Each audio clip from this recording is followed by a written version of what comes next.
Hi, I'm Ben, and welcome to my book corner, and as you can tell from the tinfoil hat I'm wearing today, this is a bit of a weird one. We're looking at Redshirts by John Scalzi. This is the third of his books that I have read, and this is definitely the weirdest.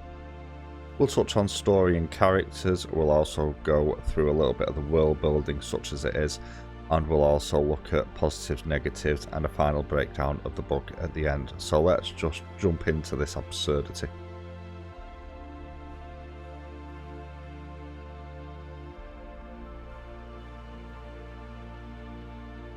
So the story is a little bit odd, shall we say. The basic contrivance, at least initially, is that you're following a group of new, not necessarily new recruits, but new people assigned to the flagship of the Galactic Fleet, the Intrepid. This ship has a higher than normal mortality rate, especially for people on away missions. Now, the current crew of the Intrepid are aware of this. They don't quite understand why, because when you look at all the sort of information about the captain and the command crew, they're all very good crew until the narrative gets involved, and the narrative is the key thing with this. So they're all normal, everyday people until it's a point that would be on screen in a TV show, and then the narrative kicks in.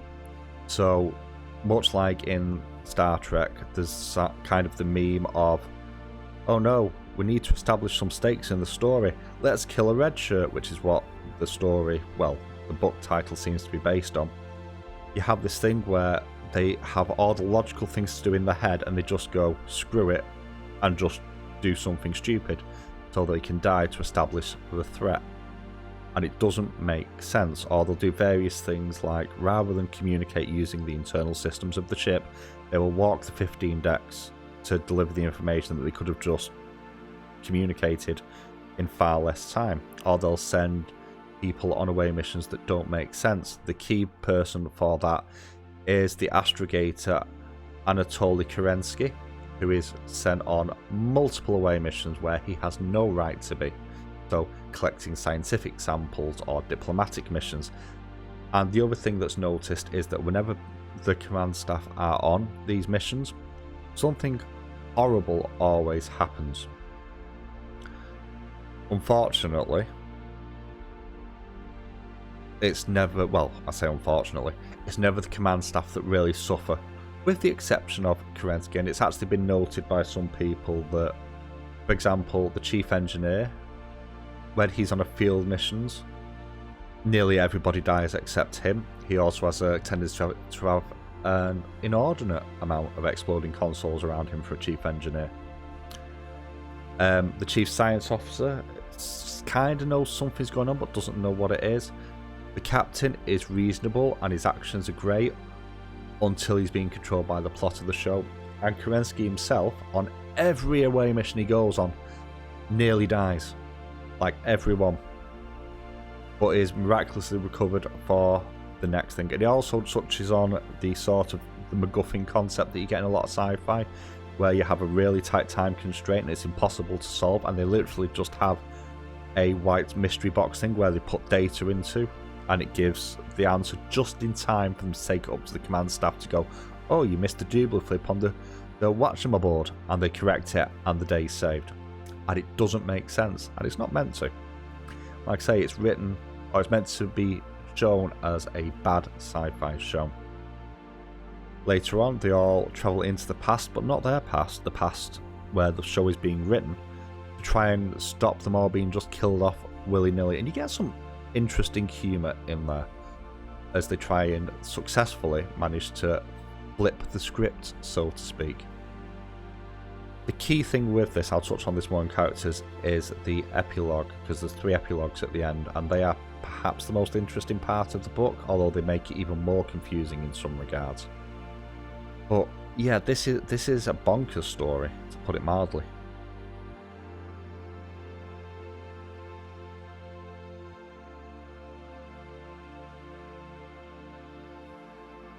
So in terms of characterization, there isn't really that much. You get some one-note stuff which is very much what you'd expect from a sci-fi series. So you have a bold and charming captain, the logical and intelligent science officer, and stuff like that, but the rest of the cast, you don't get anything off them, and that makes complete sense because of what the concept for this is. These are the Redshirts, these are the people who aren't even in the credits of the TV show. They're just there to die, and that's the key point with this until they realise what's going on. And yeah, that's about all I can really say about the characters. They do get to, well, not all of them, some of them get to meet their doppelgangers in the real world, which has some interesting comments and a bit of bawdy humour there in a couple of cases. But overall, there's not much character work here, to be honest, which for me was actually a little bit disappointing, especially as what I've read of Scholes's work so far, I think his best work is when he doubles down on the character, but again, it doesn't necessarily make sense for that to be a thing in here, so I'll give it a pass for that.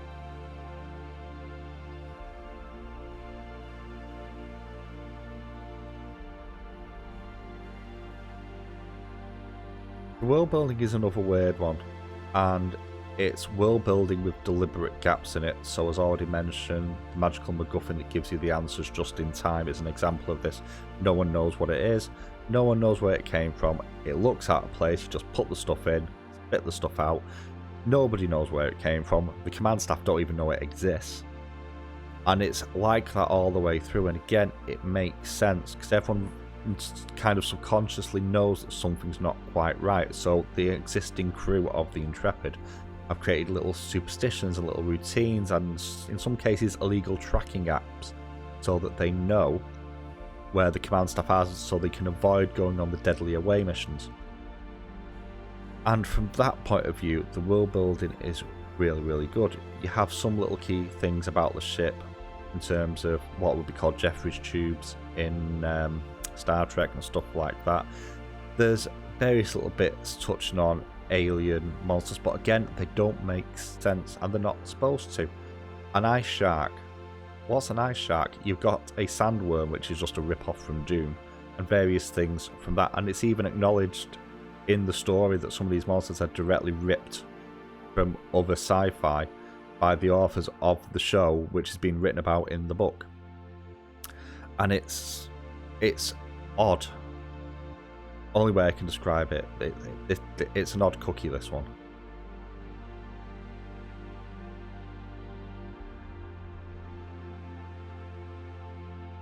So I'm going to start with the positives first of all, and I do like the way it plays with some of the expectations that you have around sci-fi, and in many ways this reminds me of the film Galaxy Quest in the way that it riffed on the Star Trek ideas, although it was kind of the reverse of that in many regards. I like the fact that they look at some of the daft things that are done in sci-fi, like sending the least competent people, or least suitable people maybe, on away missions, or the command staff in general going on dangerous away missions, because that makes no sense, or the magical MacGuffin that just about in time does the impossible thing with technobabble that solves the plot problem, stuff like that. And also touching on how the characters in these shows, they lazily just kill off characters just to establish the stakes a lot of the time. So I like all that, and also some of the dialogue is really good. As always, it is well written, as Scholes's books, from what I've read so far, have been. That being said though, the negatives of this is, first of all, by its very nature, there is very little characterization in here for anybody in this story. And that makes sense, but it does weaken it a little bit. It's also a bit of a confusing thing as it's kicking in, because it's like, well, are these people actually alive, or is this a figment of the writer's imagination? And that's further obfuscated by the end of the book, where you have 3 prologues, one from the head writer, one from the son of the studio's head, and one from an actress who played a bit part of a character in it at one point, who actually died, and basically her husband in the show became paranoid and actually figured out what was going on. And in many ways, that's the most interesting part of the book, looking through the prologues and how it affects things. And there is a happy ending for some of the people in there. But it's just odd because there's no stakes in here, because you know it's all a scripted story designed to kill off the not important people. It doesn't quite fit right. It almost feels like this is a book that's trying to be too clever than it is. Certainly too clever for its own good. So for me, it personally fell pretty flat. So, in terms of what I think about this, I think if you're a sci-fi fan, especially of Star Trek or Stargate or that sort of genre, you will find something here. I read this relatively quickly. Again, it's another book that I've managed to breeze through, which is good because I'm trying to catch up at the moment. But it's not one I'll read again, and I was actually really looking forward to this one. So for me, this actually goes in a very hard bottom end of C tier, unfortunately. But I'm fascinated to know what you think of this. Have you read this book? What did you think of it? How did you find it? And how have you found Scalzi's work in general? As always, let me know in the comments below, and I will catch you next time.